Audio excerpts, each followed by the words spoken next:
오늘 우리에게 주시는 하나님의 말씀은 디모데전서 1장 12절부터 20절입니다. 나를 능하게 하신 그리스도 예수 우리 주께 내가 감사함은 나를 충성되이 여겨 내게 직분을 맡기심이니 내가 전에는 비방자요 박해자요 폭행자였으나 도리어 긍휼을 입은 것은 내가 믿지 아니할 때에 알지 못하고 행하였음이라. 우리 주의 은혜가 그리스도 예수 안에 있는 믿음과 사랑과 함께 넘치도록 풍성하였도다. 미쁘다 모든 사람이 받을 만한 이 말이여 그리스도 예수께서 죄인을 구원하시려고 세상에 임하셨다 하였도다. 죄인 중에 내가 괴순이라. 그러나 내가 긍휼을 입은 까닭은 예수 그리스도께서 내게 먼저 일체 오래 참으심을 보이사 후에 주를 믿어 영생 얻는 자들에게 본이 되게 하려 하심이라. 영원하신 왕 곧 썩지 아니하고 보이지 아니하고 홀로 하나이신 하나님께 존귀와 영광이 영원 무궁하도록 있을지어다. 아멘. 아들 디모데야, 내가 네게 이 교훈으로서 명하노니 전에 너를 지도한 예언을 따라 그것으로 선한 싸움을 싸우며 믿음과 착한 양심을 가지라. 어떤 이들은 이 양심을 버렸고 그 믿음에 관하여는 파선하였느니라. 그 가운데 후메네오와 알렉산더가 있으니 내가 사탄에게 내준 것은 그들로 훈계를 받아 신성을 모독하지 못하게 하려 함이라. 아멘. 사랑하는 서문가족 여러분, 오늘 하루도 주님과 동행하는 기쁨의 한날이 되기를 바랍니다.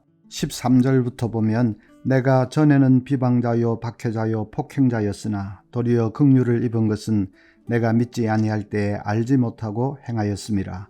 우리 주의 은혜가 그리스도 예수 안에 있는 믿음과 사랑과 함께 넘치도록 풍성하였도다. 이것은 사도 바울이 구원의 은혜에 감사해서 뜨거운 가슴으로 토로하는 말입니다. 그가 비방자와 박해자와 폭행자로 살다가 구원받은 것은 30년 전의 일입니다. 30년이라는 세월이 흘렀는데도 그는 자기가 예수 믿기 전에 얼마나 무지막지한 삶을 살았는지를 잊지 않았습니다. 죄의 사슬에 매여 얼마나 캄캄하고 비참한 삶을 살았는지를 잊지 않았습니다. 그 무지막지했던 삶을 생각하면 지금 예수 믿어 구원받고 사도까지 된 것이 얼마나 감사한지요. 그래서 바울에게는 늘 감사와 감격이 넘쳤습니다.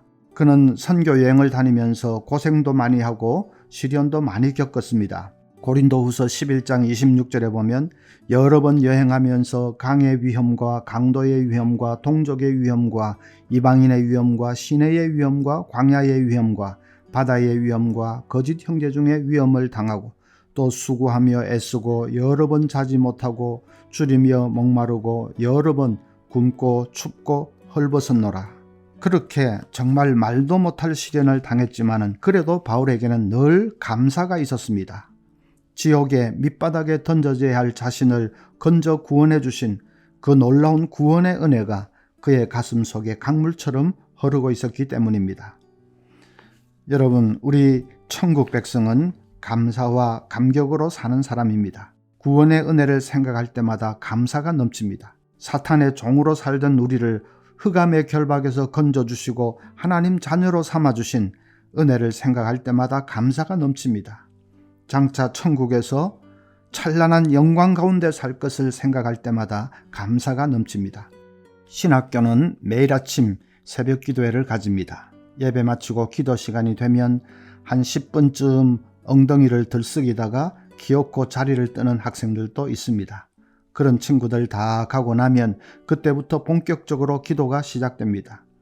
소리 없이 흐느끼는 사람도 있고 아버지 아버지 하고 목을 놓아 부르는 사람도 있습니다. 그저 응응하고 우는 사람도 있습니다.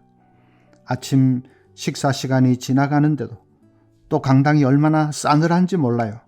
그래도 그런 거 다 잊어버리고 그저 뜨거운 눈물만 줄줄이 쏟고 있습니다. 무엇이 40이 다 된 사람들을 그렇게 어린애같이 울게 하는지요? 감격의 눈물입니다. 주님, 어떻게 저같이 못난 자식을 불러주십니까? 주의 종 되라고 불러주십니까? 그 감격입니다. 등록금 한 푼 없어도 상관없습니다. 내려갈 차비가 제대로 없어도 상관없습니다. 은혜에 목이 메어서 줄줄이 눈물을 쏟고 있습니다. 그것이 예수 믿는 사람의 모습이지요. 눈물 젖은 빵을 먹어보지 못한 사람은 인생을 논할 수 없다. 누가 한 말인지 아십니까? 풀빵 장수. 길 가다가 우연히 포장마차에 그렇게 써붙여 놓은 것을 보았습니다. 도저히 그냥 갈 수가 없어서 5,000원어치 사주었습니다. 눈물 젖은 빵을 먹어보지 못한 사람은 인생만 논할 수 없는 것이 아니라 신앙도 논할 수 없습니다. 신앙인은 눈물을 아는 사람입니다. 만약에 말은 천국 백성이라고 하는데 감격에 눈물이 없다면 두 가지 이유 때문입니다. 하나는 공로의식에 사로잡혀 있기 때문이지요. 유명한 부흥사 R.A. 토레이 목사가 호주에서 집회를 인도하는데 어떤 사람이 상담을 하고 싶다고 찾아와서 이렇게 말합니다. 토레이 목사님, 제가 오랫동안 기도한 제목이 하나 있는데 하나님이 아무 응답도 주지 않으십니다. 저는 20년 동안 교회 장로로 섬기고 있습니다. 25년 동안 주일학교 부장을 맡아 봉사했습니다. 그런데도 하나님이 저의 기도에 응답해 주지 않는 것이 저로서는 도저히 이해가 안 됩니다. 왜 그런지 설명해 주실 수 있겠습니까? 여러분, 그 사람의 잘못이 뭐라는 것을 아시겠지요? 그는 공로의식에 사로잡혀 있습니다. 내가 20년이나 장로로 있었고 25년이나 주일학교 부장을 했는데 그러면 하나님도 알아서 기어야 할 것 아니냐 하는 것이죠. 장로하고 부장한 것을 완전히 자기 공로로 생각하고 있습니다. 그게 왜 공로입니까? 은혜이지요. 하나님이 믿음 주시고 열심 주시고 그래서 일하게 된 것이지 자기가 잘났습니까? 공로가 아니라 은혜입니다. 은혜를 은혜로 알지 못하고 잘못된 공로의식에 사로잡혀 있으면 신앙생활 하는데 기쁨도 없고 감사도 없습니다. 하나님을 향해 늘 불만이 가득합니다. 내가 25년이나 부장했는데 왜 기도 응답 안 해줍니까? 왜 성공하게 안 해줍니까? 왜 형통하게 안 해줍니까? 늘 왜 하고 불만이 가득합니다. 다른 성도들에 대해서도 불만이 가득합니다. 내가 25년이나 부장으로 봉사했는데 사람들이 그걸 알고 있나 없나? 내가 이 교회 건축할 때 제일 헌금 많이 했는데 교인들이 그걸 기억하고 있나 없나? 내가 이 교회 개척할 때 개척 공신인데 사람들이 그걸 알고 있나 없나? 늘 그런 눈으로 주위를 살핍니다. 사람들이 나를 알아모시고 있나 없나? 나에게 합당한 대우를 해주고 있나 없나? 늘 그것을 살핍니다. 그러면 신앙생활 하는데 아무 기쁨이 없습니다. 감격이 없습니다. 완전히 잘못된 것이죠. 공로의식은 철저하게 비워야 합니다. 공로라고 하면 사도 바울같이 공이 많은 사람이 어디 있겠습니까?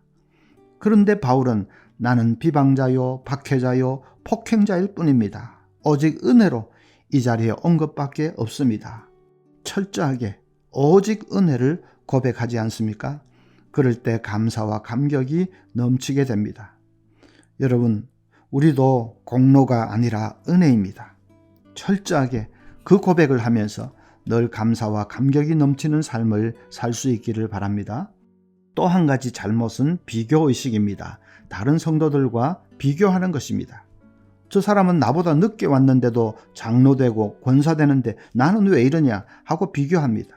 저 사람은 하는 일마다 잘 되고 자녀들도 좋은 학교 가고 하는데 나는 왜 이러냐 하고 비교합니다. 비교하는 것이 왜 잘못입니까? 제가 시간이 급해서 속도를 내다가 교통순경에게 딱 걸렸습니다. 4만 원짜리 딱지를 떼이게 생겼습니다. 순경이 딱지를 떼다가 무슨 생각인지 이번에는 경고만 주겠습니다. 앞으로 조심하십시오. 그럽니다. 아이고 감사합니다. 조심하겠습니다.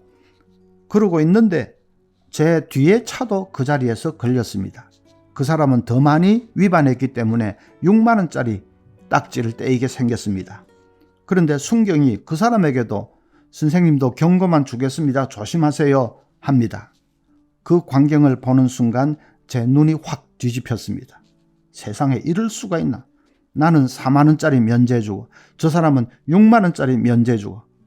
그래서 속이 부글부글 끓고 있다면 여러분 제가 잘하는 짓입니까? 아닙니까?